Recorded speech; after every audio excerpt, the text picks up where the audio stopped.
the notion of having people carry RFID tags on their person is enormously problematic for a number of reasons. Perhaps best illustrated by something we talked about in our book, Spy Chips. IBM has developed something it calls the Person Tracking Unit. Talk about a great name. They came up with it, they patented it, and that's what they called it. Now, their person tracking unit is a reader device, or a series, or actually an entire planet full of reader devices that would pick up the signals, or stimulate and pick up the signals based on RFID tags carried by people in order to identify them and track them. Now, IBM talks about placing these types of readers, which can go into doorways, they can go under floor tiles, they can go into ceiling tiles, shelving, walls, furniture, anywhere you go. They talk about using these to identify and track people in so many locations that it blows the mind.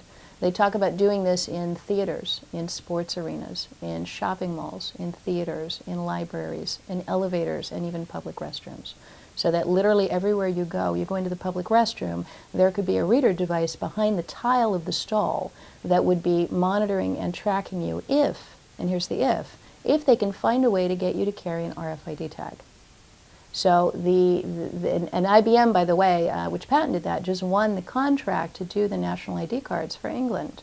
So they're very much involved in national ID cards. They're very much involved in RFID. They've been one of the key companies promoting this technology from its inception. And now you have IBM with its patented method of tracking and monitoring people's locations.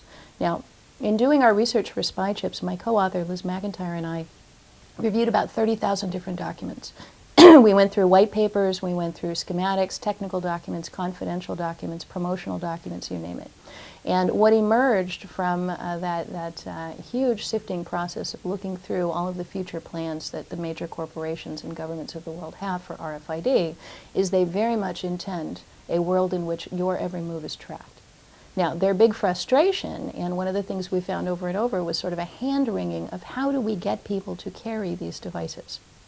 So at this point in time, here in the United States, Janet Napolitano, who is our new Director of Homeland Security, has specifically said that she is considering scrapping the unpopular Real ID program and replacing it with a national enhanced driver's license. Well, that's a fancy way of saying a spy chip driver's license with the RFID tag on it. And that would make the person tracking unit of IBM, that would make plans by Accenture, plans by Philips Electronics, plans by a whole host of companies, Intel, I mean the list goes on, to track and monitor people. That would make it possible, because if you tuck one of those things into your wallet or your back pocket, you then become trackable by this entire infrastructure of RFID surveillance.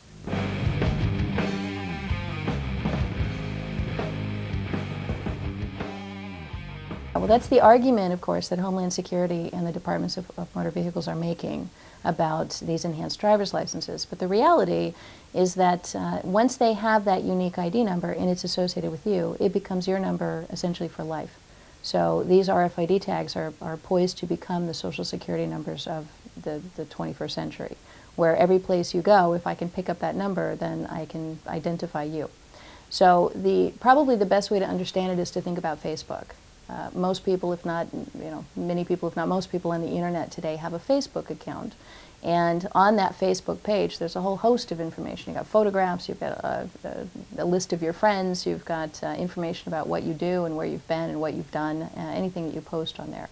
Well, all your Facebook account is a single DNS number. When you punch in the URL, it translates back to a number and pulls up that information.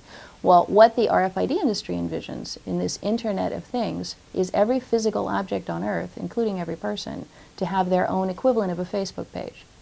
And when I punch in your unique ID number off of your enhanced driver's license, then what I would wind up getting is an entire page of information about you.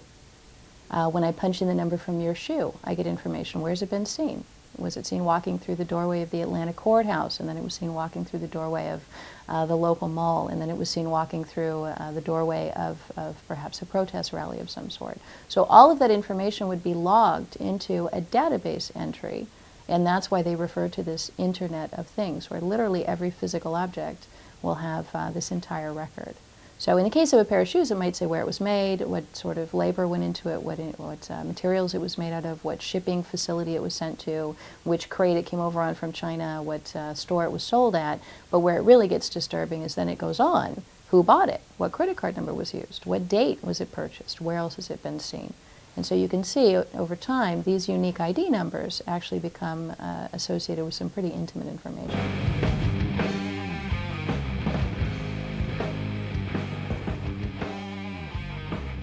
Well, I think the real risk is not only identity theft, but stalking and domestic violence. The National Network to End Domestic Violence is one of the most outspoken critics of this technology in the country.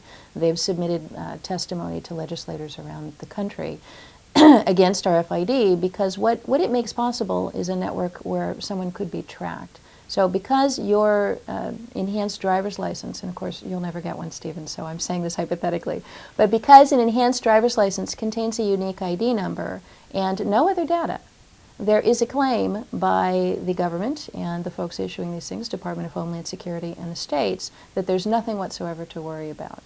Well, the reality is there's a reason why we don't have our Social Security numbers printed across the front of our shirts, because Social Security numbers at this point are keys to unlock vast databases of information. So if I know your Social Security number, I can go in and I can get your credit history, I can pull up information about your mortgage, I can pull up information about possibly your medical records, a whole variety of things. And what is going to happen if this continues to move forward the way it's going is that your national ID card, your enhanced driver's license real ID card, is going to have a number on it, and that will be your national ID number. It will be the Social Security number of the coming century. And having that information will not only unlock a vast database of information about you that will be linked up with every activity you engage in, but and as well as every place you go, because they're going to be recording that also.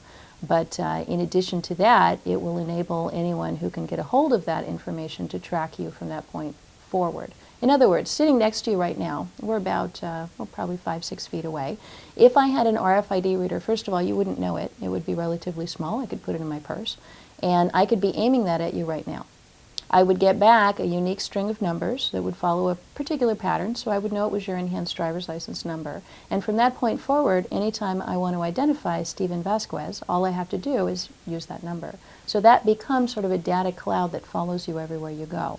Reader devices that pick up that number will certainly know that you just passed by. And I can create my own database of information about you. I can enter in that you're running Campaign for Liberty here in the state of New York. I can put in information about places that I know that you've been in the past, people that I know that you know. And at that point, anyone who picks up your number can log on, and this is where this really gets interesting, log on to the Internet of Things and look you up.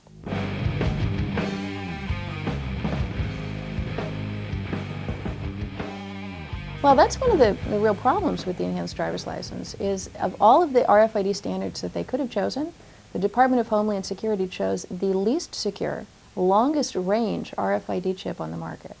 So this is or at least the least secure, longest range standard RFID chip available, something called a Gen 2 for Generation 2 or second generation RFID tag. These are the ones that were developed for use in warehouses like Walmart, where your goal is maximum tracing and trackability of products. Now, there are other forms of RFID they could have chosen that are encrypted, that have a shorter read range, but they chose the one that can be read from 30 feet away by not just government readers, by any RFID reader. You can go into a back room at a Walmart distribution center, and there are minimum wage employees carrying around the reader devices that you could then turn around and aim at a person walking down the street and read their RFID tag driver's license, read their enhanced driver's license. There's literally no encryption, there's no protection, there's no data scrambling, there's nothing. You can read the number in the clear. So it is just mind-boggling that the Department of Homeland Security would choose that particular standard for RFID. The only possible explanation is they wanted maximum traceability and trackability of these tags. So the short answer to your question, there is no security whatsoever, and this is going to leave us open to widespread abuse and tracking, not just by criminals and hackers, but also by corporations that would love to get access to these databases and trace and track people around.